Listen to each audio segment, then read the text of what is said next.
This is the Working in Hell podcast with your host, Vinny Blasio. Each episode, Vinny takes you inside the world of New York State corrections, focusing on both corrections officer and law enforcement issues. And now your host, Vinny Blasio.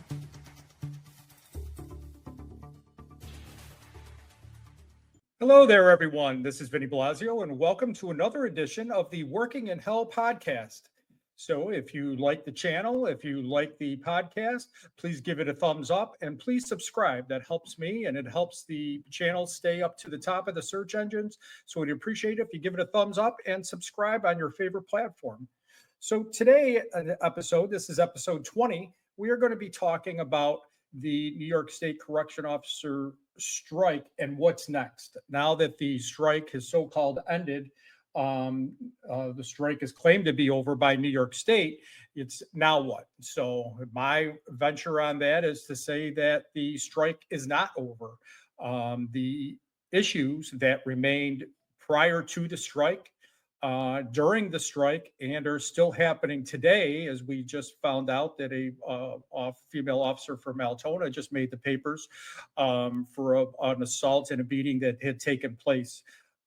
So we see that the questions or the issues that were surrounding the strike are still taking place. So what did we solve? And we'll get into some of that equation, and we'll get into some of the issues that on all sides that are going to go along when we actually do a serious look back and talk about the issues of the strike. But that's going to be another podcast. So where are we? The strike is not over, as I said, and the same issues that were fought for the strike and what brought on those conditions are still going on, as I said. So where are we? And as you see that the facilities, I think there's 9 as of this weekend of DOCCS that are doing visits. So I believe it's 9. If I'm off, I don't think I'm off by much, but I believe there's 9 facilities. So that is, we're still not at normal operations. And the National Guard is still there.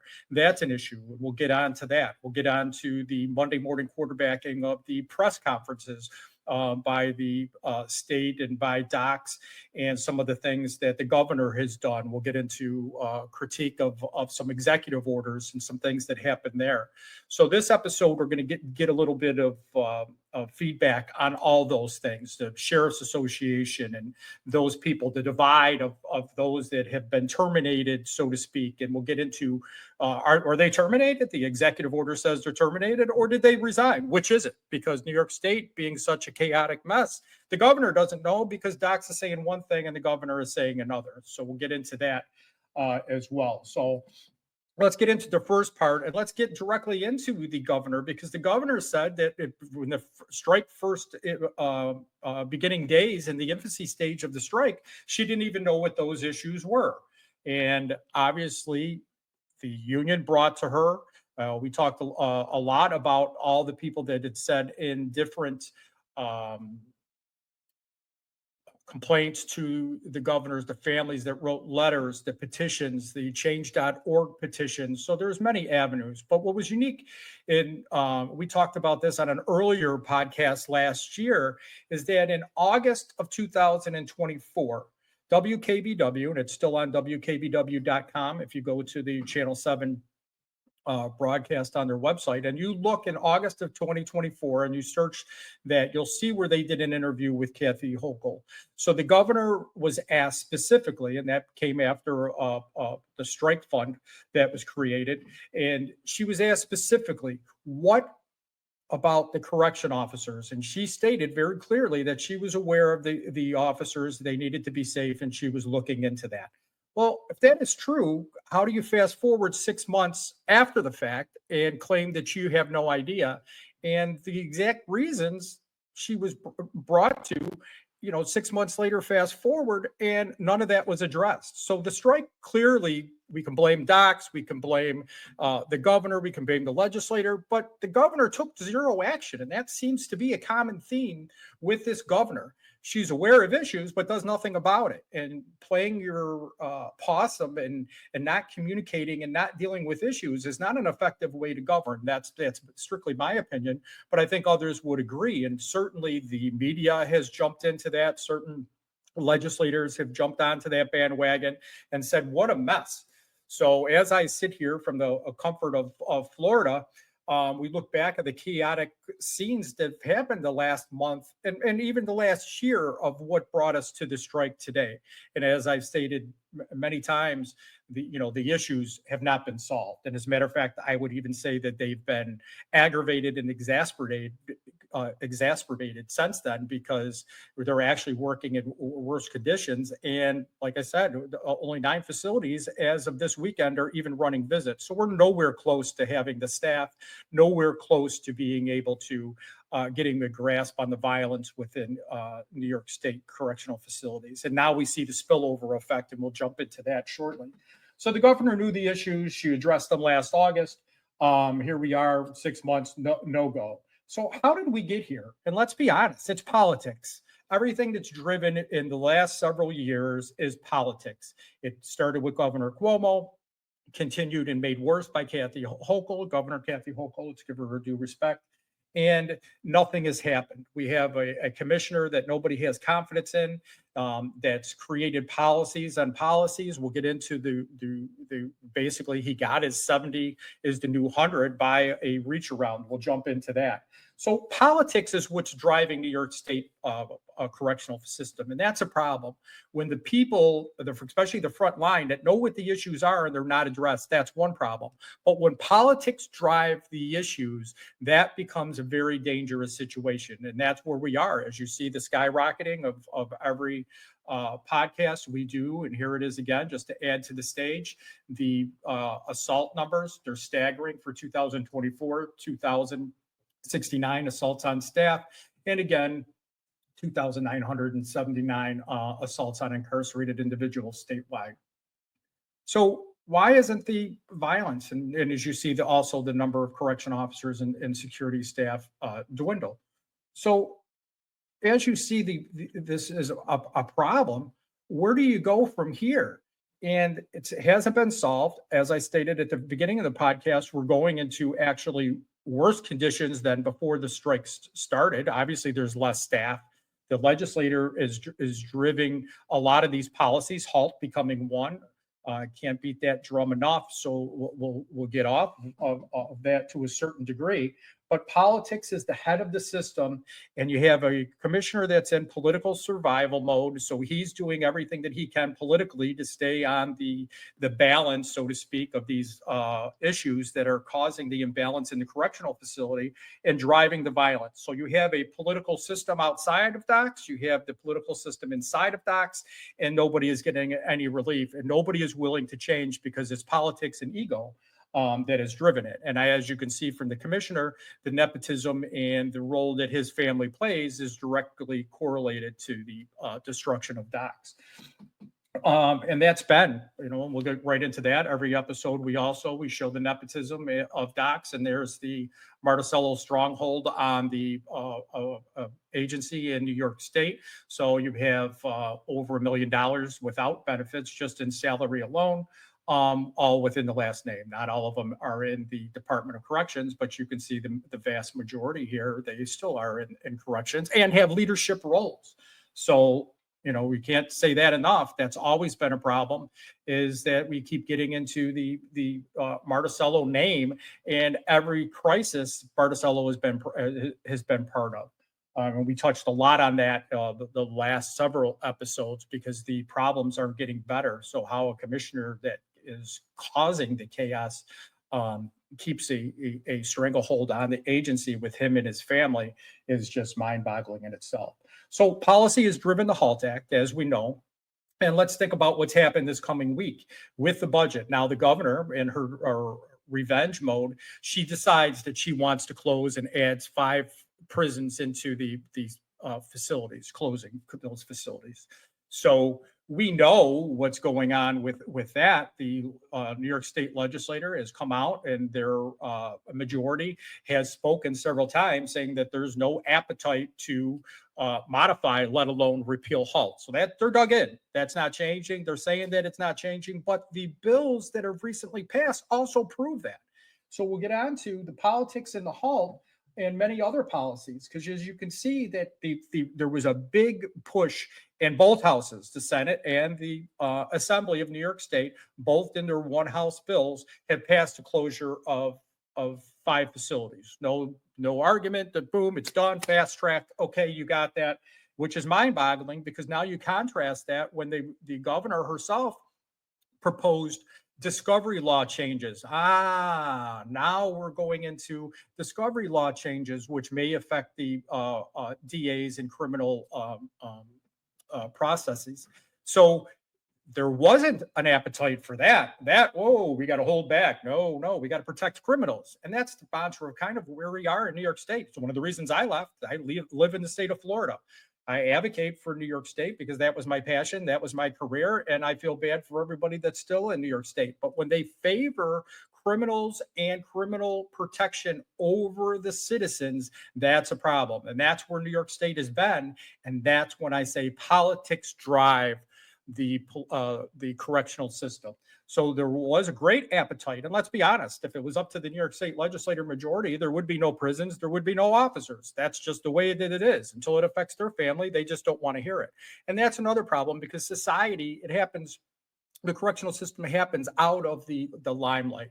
So the strike actually brought a lot of issues and made them to the dining room table, because people weren't talking about what are the issues. The families of correction officers were talking about it at their dinner table, but the general communities were not, and they were not aware of working 24-hour shifts and what have you. So as again, both houses in the New York State legislature rushed those closures. They simply don't want officers or prisons. The New York State Police also just came out with an op-ed about some of the issues that were raised by corrections and the corrections union and correction officers, saying that, hey, we have a recruitment problem here. Now the New York State Police is jumping on that same mantra with their op-ed. Will they go on strike? Will there be a staffing problem? Will the New York State legislature want to close them down? Will they want to shrink their workforce? It'll be interesting to see what happens, but the op-ed wants to increase recruitment and do a drive. Well, where has that been for corrections? And you can't do a knee-jerk reaction and say, oh yeah, we're going over here, because a lot of the suggestions that New York State is making now after the strike are proposals that the union and the line members have been giving New York State all along. When they were ignored, they fell on deaf ears. So you wonder why you told them basically they couldn't even, if you didn't live in New York State, get out of here. They took away. You can't have peace officer status if you don't live. The union fought back in 2000. I believe that was brought up in 2012, 2013. In there, where New York State wanted everybody to be a New York State resident. Now, all of a sudden, it's a staffing crisis. Let's take out a state residents. Well, that was already discussed. You shot that down. So because of your bad policies, you can't come back now and say, oh, we have a recruiting problem. You shot yourself in the foot when if you would have left that policy alone, maybe things wouldn't be as bad as they are today. But New York State never takes responsibility for the bad policies that they create. And you see, when they make a bad policy, they don't say, oh, we made a mistake here, let's do that. It's like as if it never happened. Oh, we got a brand new brainstorm here. Let's take out of state correction officers. Well, what about those correction officers that did live out of state that had to move, or they had to ask for an exemption? You violated the contract, and we'll get into all kinds of violations in the contract in a minute. But that's the New York State mentality and the politicalness that will never change until those people in power in New York doesn't become the corrupt political system that it is. And that's my opinion, and I stick by that. And as I said, that's why I left New York State. Not everybody has that opportunity. I get that. So they simply hate laws, and they want to reward criminal behavior. And that's where we are today. And that's why the strike happened, because they chose criminals over officers. They chose criminals over law-abiding citizens. And it happens over and over again. Then if something happens, New York State subway, what's the answer? We'll put a Band-Aid on it, and we'll send the National Guard there. We'll get the stats down, make it look good, until there's a murder the next week. You know, it's just mind-boggling. How about let's stop rewarding criminal behavior to begin with, and maybe we don't have these problems. But we are where we are. And now we're left to grasp and pick up the straws and say, what can be done? Well, the strike, obviously, egos and vengeance seems to be the hand. New York legislators, their own words, doesn't have an appetite to modify or even repeal HALT. So that's it. They're upset, say there will be repercussions for a HALT Act not being followed, all kinds of craziness. And I just think that there's a better issue out there for the voting block. And if you're trying to win over voters, there's better issues out there, and a lot of problems in New York, lots of problems. We can go on to taxes and businesses that are fleeing and people that are fleeing because they don't feel safe. And there's better issues for the voting block than prisons. I mean, but everything happens and they just can't admit to why it's happening. And it just doesn't make sense. So, right down to where where we are today with the strike. They had to strike because the inmate rights were above the officers, and the officers have a right to safety. That's it. Everything else is bullshit. And that's it. I mean, pardon my French, but it's bullshit. They didn't strike because of anything else. They didn't strike because of anything else other than being safe. And I think that according to state labor law, they deserve to be protected. Where is that? Where is that in all this? You don't see the governor saying, putting out executive orders that the Department of Labor go in there and make things safer. No, they don't go in there and say, you go in there and find out why it's not safe. They're not doing that. And as we can see from even during the strike until afterwards, the assault I just talked about, we had National Guard that are getting exposed now. So now all of a sudden you have different people, and DOCCS is trying to keep hush hush. They got a lid on the media right now. You hear nothing about that. Just finally, for once, the story broke, and DOCCS had to talk about the assault at, I believe it was Altona, on the female officer. But where's all the stories about the National Guard getting exposed and taken out by ambulance? If it wasn't for us saying it, nobody would even know about it, right? And that's the truth. That's where we're at. So, as I said, most of the families and the communities know how bad things were, and they always did. Now the communities are aware of how bad things are, and hopefully that continues, and it just doesn't become a backstory now that the strike is over, because that's what DOCCS wants to do: keep things business as usual. But let's hide things. So as the families knew how bad it was, now the communities know, but the communities are going to be penalized again. As I said, the governor has just come out with her budget, and now the one House bills in the New York legislature, they're all for closing 5 prisons. So the communities that host these prisons are going to suffer again. So the communities supported the officers. It seems like everybody that supports the officers were, depending on if you want to believe the governor or DOCCS, resigned, terminated. Now all of a sudden we're closing 5 prisons. Where are we going to be that? We can surmise on what some of those facilities are going to be. But where are we? It's like the communities are going to pay the price again. And that's where it is. And who does the governor work for? Does she work for the criminals behind bars? Does she work for the New York State taxpayers? Does she work for the communities? Because it seems like she's lost that block. Doesn't seem like the communities are supporting her. They were supporting the officers. So now you're going to stick it to the communities and close 5 prisons. Doesn't seem like that's a great way to govern. But New York State has never been one to lead the way in governing, whether it be COVID or where we are today with the prison crisis. And there's one crisis after another. And Jesus, I don't even know where to begin on that. We'll do a whole podcast just in governing and the commissioner's actions alone, for probably go on for days on that one. So the governor just isn't listening to the officers or the community, and that's where we're at. So we got to the strike. Now we're into the aftermath. The state says it's over. Some officers say it's not. You still have to fight for the safety because nothing's changed there. As a matter of fact, I would argue that it's actually worse. And the number one issue that's funny is because safety and mandatory overtime. Mandatory overtime being combined in that safety component.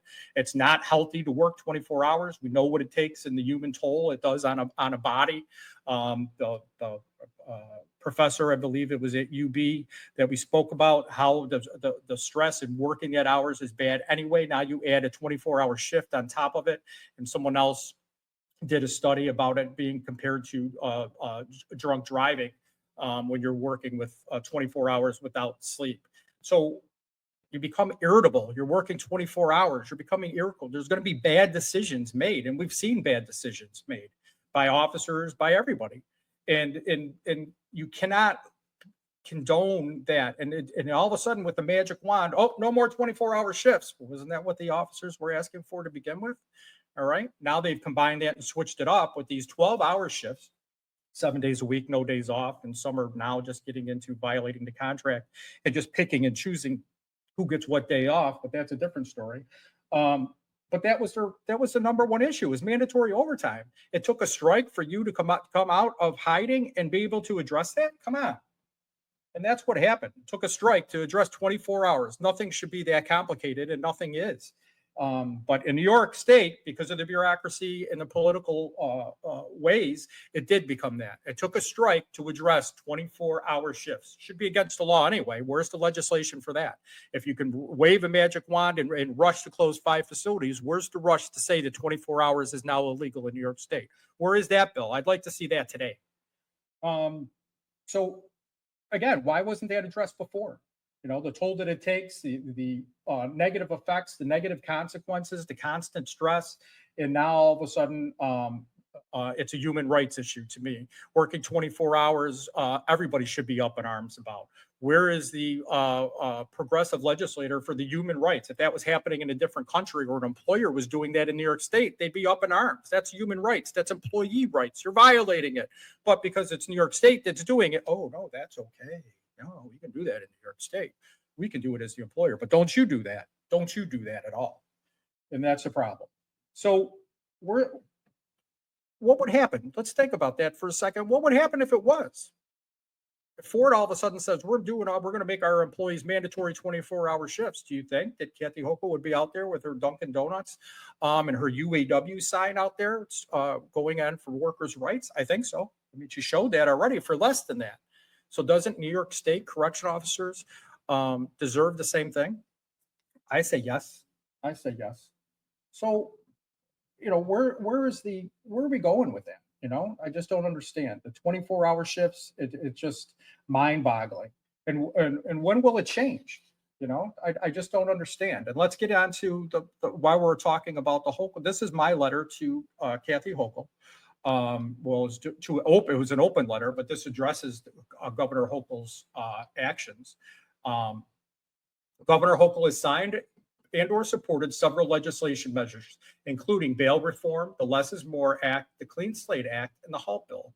These laws aim to reform aspects of the criminal justice system, impacting individuals who have been convicted of crimes. Recently, Governor Hochul issued an executive order preventing New York employees from working for all state agencies and barring them from future employment as police or peace officers, even though these workers have not been convicted of any crime.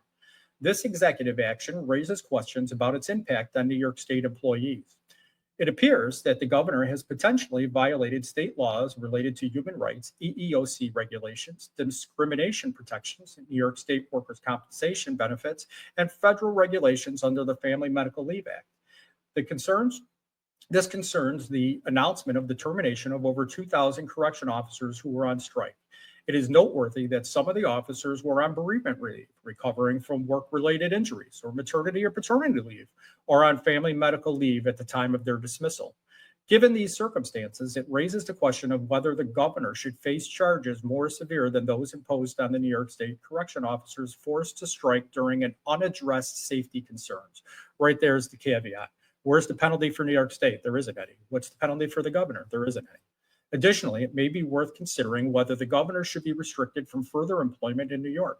Shouldn't the laws be affected to her? It's the same as she bestowed on her employees. Shouldn't those same things also apply to her? I guess not. Applying the same rules to the governor as she has enacted for others would seem equitable. I just said that. Governor Hochul has once again demonstrated and convicted criminals have more rights than those employees under her. Isn't that exactly why the correctioners went on strike to begin with? I guess she proved them right once again. And that's it in a nutshell. I mean, she proved exactly why the strike happened. She went to the exact root of the striking employees, of what costs. It's a safety concerns. But then she's got a bit of an angle where she's obviously upset. And then she turns around and takes the vengeance with her executive order. And we'll post that executive order here in a second. So where do you go from there? working conditions are worse, I would argue. Nothing got resolved at this point, except for making it known the 24-hour mandates did get or did get stopped, at least for the short term. Even in the language, no matter which one you want to look at, the union language, the one the employees took upon themselves to write, or even the mediator, nothing ever prohibited the 24 hours. So that is key. So let's see if the 24 hours progress from here. But at least in the short term, there's no 24-hour going on. So what will change? Training was the number one. When we polled the internal members and the workers of those that are the working, training was the number two issue. That was second to the removal or the change of the policies and or commissioner of corrections. So only the removal of the commissioner, because they believed that his policies were horrible and put them in harm's way. Training. And where is that training now? Does anybody talk about training now that they went back? The key to that is there's training for the National Guard. They're talking about training, giving them a quick rundown of a correction officer academy and training for them. Just like last week, we talked about how the stress for the National Guard, and I believe they're under stress, and I give them credit for trying to do a job that they are not trained for. And no offense to them, that's not demeaning to them in any way, but you were quick to do stress training for them, or to de-escalate stress and how they are. How do you think the correction officers are every single day, and the supervisors? How does that manage every single day? Those that are in constant contact with the incarcerated and are under stress, but yet that happens a week into it, and National Guards are getting counselors sent to them for stress. And then we get into the as I said, the second only for the training was the removal of the commissioner. That was the number one internal poll, was the removal of the commissioner. And obviously months later, that was done by the no confidence vote, and eventually that proved in the strike. No matter what the commissioner said, they no longer, until today, they no longer believe that the commissioner has got a good grasp on the issues or their safety. So they have no credibility. The commissioner has no credibility, and they have no faith in the commissioner. But the poll already spoke to that, spoke the volumes. Number one out of all the issues, that was the number one, removal of the commissioner. So nothing has changed in that regard. And then the commissioner, which started this strike, we've talked about that. So I won't beat it to death, but the 70 is the new 100. But what's really funny is the commissioner has created a back door, a back channel. He basically is getting the 70 is the new 100, not by the strike, because the governor terminated. Yes, that's an issue in itself, illegally, I might add. But now that the commissioner has stated that all these people have resigned, not terminated, they resigned. So that's only to violate, because he doesn't want to be found in violation of the Article 8 and giving you due process under arbitration and discipline rights that the contract affords. But the governor said that it was termination. So somebody violated the contract. So, and we'll get into that a little more heavily, because I think that really needs to be addressed and really, but the 70 is the new 100. That was the flame that started the strike. And now the commissioner is getting what he wants, right? The 70 is the new 100. Essentially, so the commissioner got what he wanted all along, but the only way he got there was the strike. So the strike was his way of creating not only the committee to let's call it re-examining plot plans, committee on staffing efficiency. But let's be honest, we all know what that is. That's just a new reach around to get to 70 as a new 100. Nobody believes this committee is coming up, and anything that Doc says, no matter who else is part of that committee, we all know that what Doc's goal is on the committee of staffing efficiency. So now we got the governor's executive order barring state agency work. So those that were alleged, in her words, terminated, can no longer work for another state agency. Well, if they resign, by commissioner's own words, own press conference, him and Jackie Bray got up there once again and talked about how the officers were resigned. They weren't terminated, they resigned. So how does the governor now all of a sudden turn around and say, you're barred from working another state agency? And then she says they were participating in a legal strike. Is it illegal when they're fighting for a safety? But which is it? right there again. We're at a cross. Is it termination? Is it that they were resigned? Now, which is it? And now you've blacklisted them, which is also illegal in New York State. But the governor, it's okay because it came from the governor, makes an executive order, puts it all out for the world to see, making this blacklist. And in my opinion, each employee should file with the Division of Human Rights and also the EEOC because they're being discriminated against. If they're considered resigned or what have you, aren't they being discriminated against because they were a correctional officer? I believe so. They were terminated or resigned. So depending on which it is. So the governor has created this division upon itself. So you're not helping. That's not going to help recruitment by any means.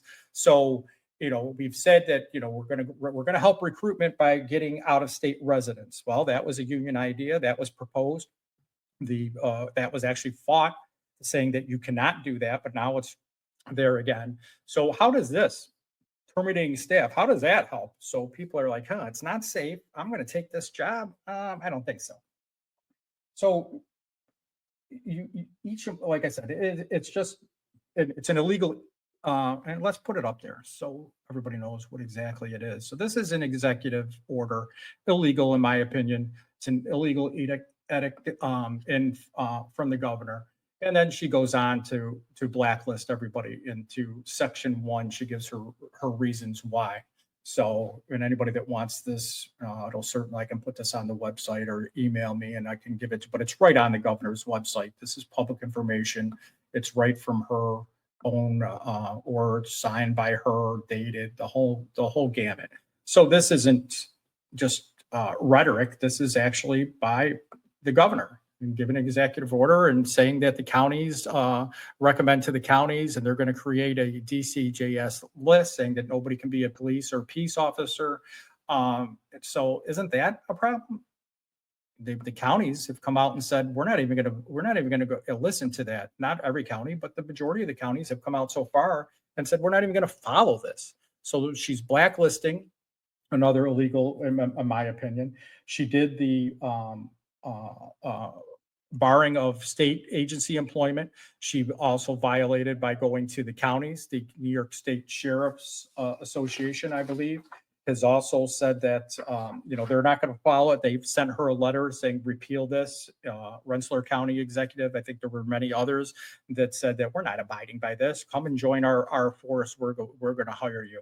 And anybody that can move over to the county that was terminated, resigned, should get slide over, keep that your time running, and keep that until either you want to get a different job or what have you. But I would suggest the county is probably the much safer position right now. And then the governor turns around and docks and says that your loss of health care. Where in the contract does it allow you to take an employee, even for those who are disciplined, and say that you're able to lose your health care? Because I have not read that. I have not read that provision. So if somebody could point me in that direction, that would be greatly appreciated, because I certainly don't see it. So you've terminated people's health care. You've terminated people's health care that were on bereavement leave, maternity leave, FMLA, workers' comp. So tell me where that is. Tell me where that can be. That they're saying for gross misconduct. Where's the gross misconduct if they haven't been found guilty in an arbitration in an Article 8 proceeding? Where's the due process for that? So I believe again that the termination of the health care issue in midstream and not even allow COBRA was illegal by the state of New York. That's my opinion, and I firmly believe that. And I firmly believe that everybody that gave an order for those people to return to work that were out on FMLA was a violation. So it didn't matter who made that order. They were in violation. It was an illegal order. And anybody that gave them that order, and obviously New York State, in my opinion, also violated provisions of the Family Medical Leave Act and also discriminated against each employee that those direction was given to. And anyone that was terminated in part of that also. So we have a lot of questionable things that have come out of New York State, and it's ego driven, it's retaliatory, it's my way or the highway. The list goes on, but none of those things should happen. And obviously the strike should not have happened to begin with. But when you leave employees with no other choice, what did you think was going to happen? And the theme of this podcast should be the same thing that I've been saying in every episodes since episode 1, is you cannot have the same people that created this crisis, that created the problem, in charge of solving it. And this just proves today. You labeled the strike as over, but it's not over by any means. It's not over, and people are fleeing, and how many people will leave in the next year? And if New York State would answer my FOIL request, maybe we'd have some of that information. But as I digress, more illegal activity coming out of New York State when all they do is deny or extend FOIL requests for important information. It's just unbelievable. And New York Focus also requested information. They did the whole thing about the Marticello dynasty. You can find that on their website.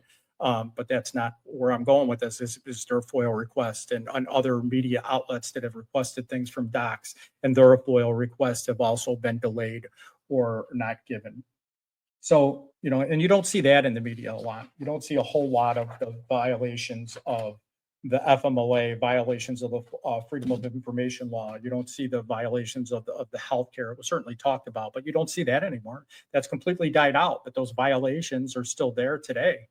And you have people that were getting cancer treatment for themselves or their family members. And I won't get into personal conversations that I had with people, because I don't want to get into certain things that have happened. But just think of what that does to a person's mind. So you think they're ever going to recommend? The best thing that you can do for any corporation to increase your employment is have employees brag about the agency or company to recruit new employees. If you have a great employer, they'll spread the word and support you and loyal to the end. When you have a dishonest and disgusting employer, they're going to say, hey, this is not a good place to be, and don't come here because it's not safe. And isn't that what's happening in New York State right now? You keep saying that, there's a recruitment problem, and there is, and there's a retention problem. We don't get into that much, but nobody's going to say, hey, come take this job. It's great. Oh yeah. Okay. Not happening. So, and with the same mistakes keep happening again. Think of how we got here. Think of how we got to where we are today. Closings of prisons has got to be talked about, because it's happening again. So the cycle just keeps continuing. The same mistakes New York State makes over and over again, they're making today. Well, we got to close more prisons. We got to let more out of jail. We have to do less with more. And I'm talking about the Less is More Act. We'll get into that in a minute. Parole has been said, don't violate anybody. Let's get everybody out the door until it hurts their family. Then it's a problem. So closings of prisons were already a problem with the last closures. It didn't help. Recruitment didn't help. It didn't pick up facility staffing levels. It actually hurt them, which they were told was going to happen. But because the governor and the commissioner have said, all right, we're going to, let me back up for a minute, because the commissioner just went on record right before the week before the strike and said there will be no closures for this coming year. So it's retaliatory. So the governor comes out and adds it into the chapter amendments of the budget. So we all know it's retaliatory. Okay. Here we are. So you have a thing that, we're going to do what we can. We're going to make a press release that sounds so great. It's on the governor's website. And we're going to solve the staffing crisis. And we're going to do an aggressive campaign to get people back to work and get people to take the job. Well, it's not happening.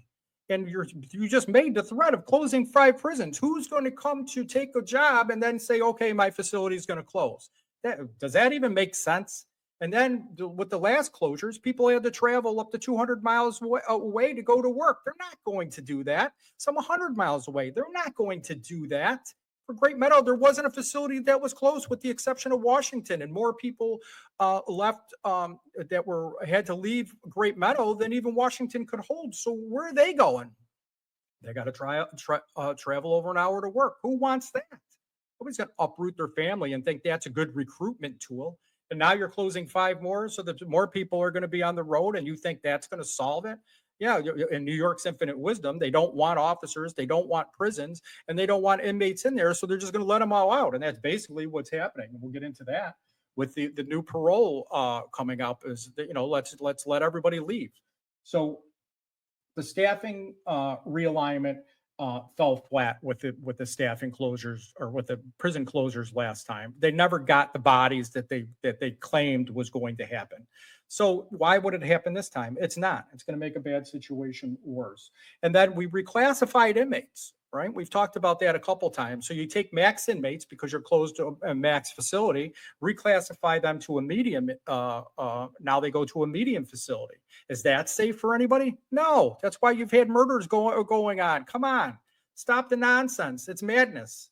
It doesn't take a rocket scientist to figure it out. But let's reclassify inmates. We can just wave a magic wand, erase their disciplinary. We can erase their max status. Let's put them in a medium, where once they're in a cell, now they're in a dormitory with no bars. That's where you really want to have a violent inmate. That makes a lot of sense. But that's New York State, and that's the backward thinking that got us to this problem to begin with. But let's not correct that. Let's add to it and make the same mistakes over and over again. Isn't that the definition of insanity?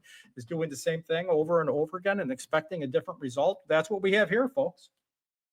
So now we've learned nothing. We've learned nothing in all that. It's all ego-driven, retaliation-driven, and everybody thinks that they're the smartest person in the room, but they're not changing any plan, any focus, or any direction. So again, goes back to the adage of you can't have the people that created the problem solve it. That's it. They'll rush through prison closures, but they won't rush through something that's actually going to help the employees. Like, let's stop a 24-hour shift. That should have been the first bill that should have passed, not 5 prison closures. But that's what New York wants. That's what New York breeds, and that's why I left New York State. So asking for an age reduction in New York State hires, I don't see where that's going to be a great reduction tool. Obviously, if you lower the category from 21 to 18, that opens up the amount of people. But let's think about all the people that resigned, terminated, and now you're trying to get all these people that aren't going to come because they just saw the chaos that New York State has created, and now you have this new recruitment tool of out of state and lowering it. It's funny how they never hold accountable for their bad behavior, and we got into the different things for the recruitment tools and how it just didn't work. And I can't stress that enough. With the closures, it's already going to make a bad situation worse. But then again, we're going to have parole. Let's talk about the parole for a minute. So we're going to parole inmates. All right, let's stick with that for a hot second. So we're going to parole inmates early. So we're going to let them out so they don't do their full prison sentence. So that's the infinite wisdom of how they're going to empty out these prisons. So New York State legislature is pro-criminal to begin with. They love that idea.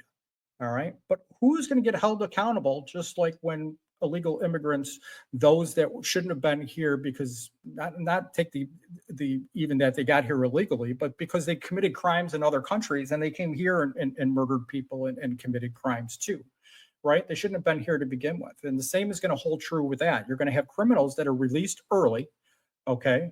And nobody wants to hold criminals longer than their sentence. That's not what I'm saying. I'm saying that they have a predetermined sentence, but we're going to shorten that just to create room and let them out, and in order to close prisons. So when they commit a new crime on the streets, that creates a new at least one victim, more when you count the family of that. But somebody gets hurt. Doesn't matter if it's hurt financially, hurt physically, hurt mentally. That somebody gets hurt on that.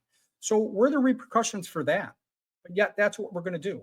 We're going to have all those that have a domicile that's close to New York City, and those that have approved domiciles, we're going to let those go first, and we're going to let those inmates out. Is that really safe for the common New Yorker? But yet New Yorkers don't know that. All they know is that, hey, I'm a victim of a crime. They don't know the prior. They may find out down the road, but there needs to be an outrage about that. Let's talk about that. So emptying out prisons, closing prisons, that seems to be the governor's way.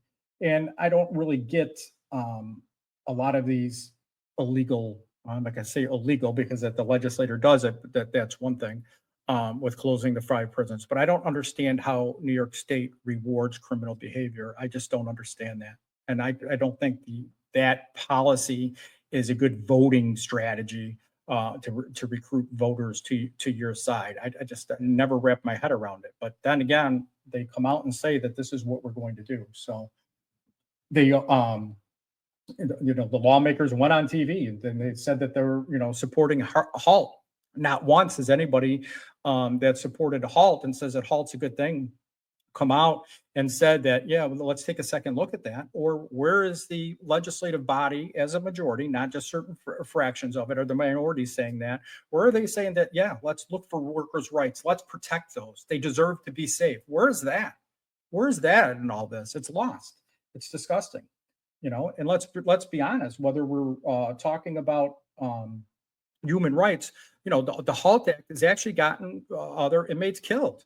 It's the fact. Even other inmates will tell you that HALT has not helped. It helped 10%. Was the one inmate, their incarcerated individual that was on TV. He made a great point, and I believe that statistic. He says that it helps 10%. Those that are gangs that are running the prisons, why it hurts 90%. That's the same thing that I'm hearing. So I actually believe that. So there's no outcry, about that. Oh, the HALT Act has gotten an inmate killed. Oh no, there's no outcry about that. The inmates need to be treated humanely. I 100% stand by that. I believe that. There's no room for abuse on that. I agree with that, and they should be treated humanely. And New York has probably led that for many years as far as humane treatment of inmates. Other states warehouse inmates, where New York State does not. But the other thing that gets lost in that is New York State doesn't have solitary confinement. They have segregated confinement. That means they're removed from general population and put out. There's no hole. There's no bucket going down to them, giving them bread and water, and there's no light.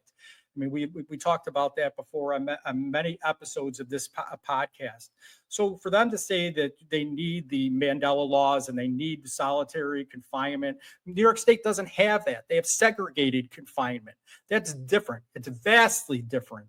And they need that just because if you can't behave on the street, what do? They remove you. You can't behave in general population. What should be done? We got to remove you, not for only your own safety, but for those that are around you. That's why they do it in the community, right? Wouldn't it make sense to also do that in prison? That gets lost in all this diatribe and nonsense and all this pro-criminal bullshit. And that's what it is. I mean, it's HALT even upsets the inmates. Where do we go? Where do we go to get change? Was the deaths of those inmates in vain? I guess so, because they don't ever say that, oh my God, we should re-examine HALT because of the death of an inmate. No, they don't say that. So what's it going to take? Is it going to take security get killed? They don't care. Obviously, the assaults have gone up year after year. Or even one, I forgot who it was, said that having higher assaults due to HALT is a lie. That just came out and 2 days ago in one of the media papers I was reading. So, but yet statistics would bear a different story. So which is it? So obviously they don't care if an officer gets hurt because that's already been proven that they're getting assaulted, not coming back to work. These are not just minor injuries. It's not minor injuries when a staff member was exposed. And now we have a story that was out there last week that the exposure of a nurse, in their opinion, was casually related to them losing a baby and having a miscarriage. Where's the outrage for that? Where's the legislative to protect them? I don't see that happening. A family is destroyed. A family is destroyed. A law-abiding citizen, employee, civilian staff. And that's the thanks that they got, was not protected by New York State. Again, criminals over law-abiding citizens. It's got to stop. It's got to stop. There's no other way around it. So what's it going to take? A civilian to get held hostage, raped, or killed? Because we've seen that. We've seen the attempted rapes, the highest I've seen since my career recently. So obviously the New York State legislature isn't taking that. The governor, there's no executive order for that. So what's that? Where are we going? Where are we going? Is the strike in vain? I don't think so. I think that it brought awareness that docs cannot hide from anymore. Did anything change? I will say that as of right now, with the exception of the 24-hour shifts, not a lot has changed. We can get into little subtleties here and there, but overall, but it did bring awareness that docs can no longer at this point hide from, and that's key. So to me, it wasn't in vain, but when you leave employees no other choice, what did you think was going to happen? And we've talked about that, beat that to death. So what's it going to take for things to change? I don't know, because the governor is right now is retaliatory mode. The commissioner is ego driven, as we saw with the press conference. Even when the strike was going on, I couldn't even do simple things that would actually help because I was restricted on Facebook. So the media, where's the media in this? You don't hear too much since the strike was ended. All they said was the strike was ended. But as we know, who said the strike was ended? Because New York said it was ended. That's why. Because people went back to work, but then you still have a fifth or more of officers. I still don't have a true statistics because I think DOCCS is full of it, because every time that they get asked by their public information officer, we can't release that because of security concerns. So that tells me that there's a larger number out there than the state wants you to believe. Again, it's all smoke and mirrors. We don't ever get to truth, and it takes something of a serious nature of the strike to even bring awareness of how corrupt and bad things are in a New York State Department of Corrections. So where are we going here? So I don't know. We have staff experience, which I really want to touch on this because we touched on this for in detail on one of the episodes of the Working in Hell podcast. And I stated that when you lose a vast majority of staff that have experience, okay, and that was, and I'm talking years, not 5 years, I'm talking, 15 years and above, and those people are not going, what's going to happen? So you're led by the majority of your officers having less experience or no experience. So they don't know what it's like to be in a bad situation. They don't know what it's like to be in a riot or a takeover of a yard or housing unit or other things. So that cannot be good. So now you have the National Guard that has zero experience in those relations other than the 3 weeks that they were there for the strike. They have no particular training in regards to that. They have other training. Again, this is not a knock on them. But when you lose all your experienced staff, whether it's by resignation, which a lot have, whether it's by retirements, which a lot have. I retired. I didn't want to. I just didn't want any part of it anymore. So you're losing people that would have normally stayed. And when you lose that top heavy experience, and now you're coupled with the majority of your officers having low to zero experience, the inmates take advantage of that. That's when bad things happen. That's when riots start. That's when you have takeovers of not just mess halls or a takeover of a dormitory. That's when you have a takeover of a whole facility because people don't know how to quell that and how to experience that. They don't have it. They haven't been experience is the only way to adopt. Doesn't mean that somebody can't still do a good job. I'm not saying that at all. And I'm not saying that just because you have less than 5 years on the job that you're not a good officer. That's not what I mean. But as with any profession, you become better and better with more different things that you experience. And losing all your experienced staff and having a lower number, if the average year was 25, let's say, and then it went down to 18, and then you down to 4 years. Not saying that that's the number, but it just makes sense. It's common sense to say that you're going to have more problems. You don't have the experience to problem solve as those experienced officers that have seen the changes and know how to deal with situations. That's just human nature, and that's just life, unfortunately. But that's pretty much where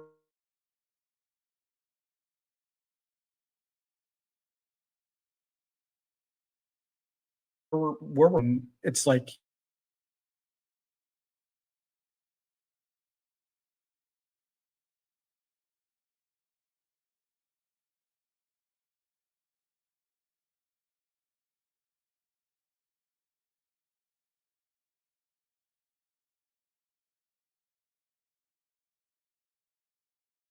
that they're on is going to trust DOCCS, are they going to entrust their employer from this time going forward? Anybody that's in DOCCS? Absolutely not.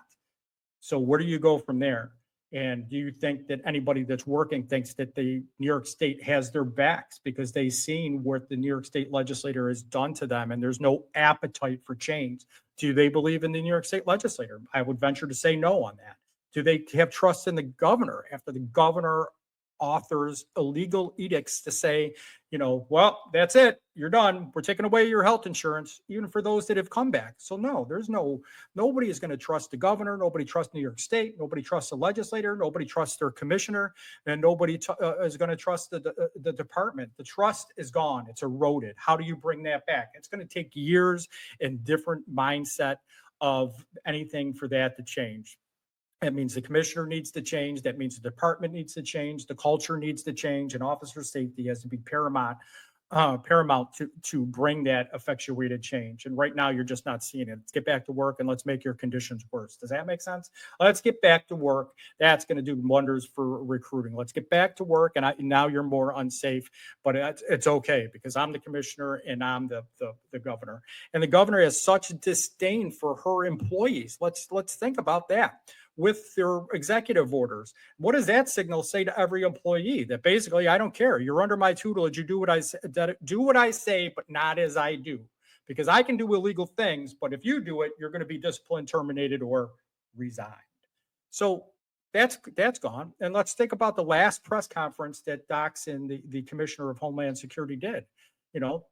The commissioner, Jackie Bray, was up there with a smile on her face the whole time. It's like, as people are fighting for safety, and whether you think that it's great and you have the upper hand and ordering everybody back to work, and you just sit there with that smile on your face. Is that really something you want to see out of a leader? Is that something a leader does? No.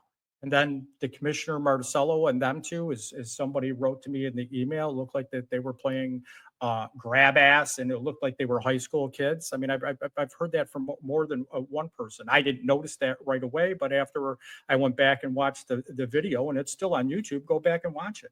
Go back and watch the last video of Commissioner Bray just sitting there with that grin on her face.